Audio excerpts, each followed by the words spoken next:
ভাবে পরিবর্তন করেছে।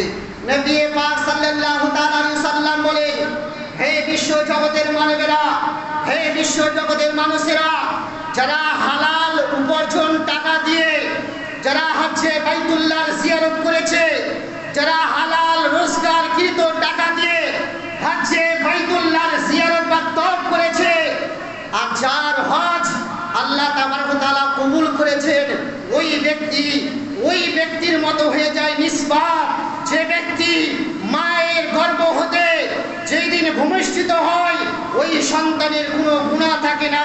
সুতরাং যে ব্যক্তি হালাল উপার্জন টাকা পয়সা দিয়ে যে ব্যক্তি কাবায় বাইতুল্লাহর জিয়ারত করতে গেল, হালাল উপার্জন টাকা দিয়ে যে ব্যক্তি মক্কাতুল মুকাররমায় পৌঁছে কাবা বাইতুল্লাহর জিয়ারত করলো, ওই ব্যক্তি ওই নিষ্পাপ হয়ে যায়।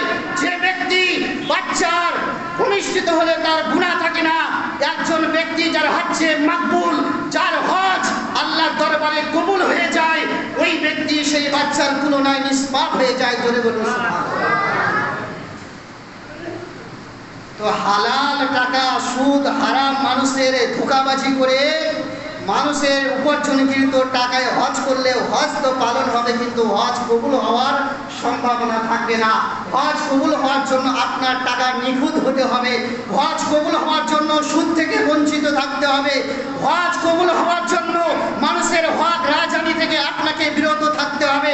আপনাকে মানুষের কৌশল করে ওই টাকা উপার্জনকৃত টাকা উপার্জন করে মানুষের আত্মসাৎ করে টাকা সঞ্চয় করে নিজেকে ধনী বলে সাব্যস্ত করার পরে আল্লাহর ঘর কাবা বাইতুল্লাহর জিয়ারত করতে গেলেন, ওই হজ আপনার আল্লাহর দরবারে কবুল নাও হতে পারে।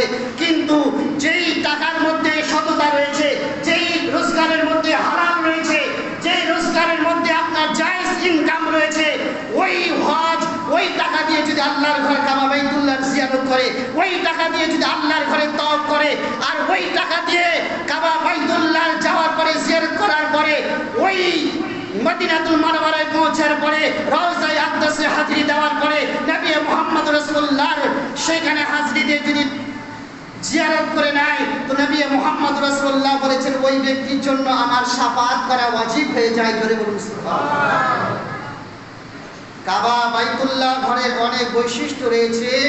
যেই কাবা বাইতুল্লাহ ঘরের উপরে এখন পর্যন্ত কোনো পাখি এখনো পর্যন্ত কাবা ঘরের উপরে এসে বসে না। কাবা ঘরের এটা বৈশিষ্ট্য, এটা কাবা ঘরের খুশুসিয়াত যে কাবা গৃহের উপরে এখনো পর্যন্ত কোনো পাখি সেখানে বসে না, এমনকি কোনো পাখি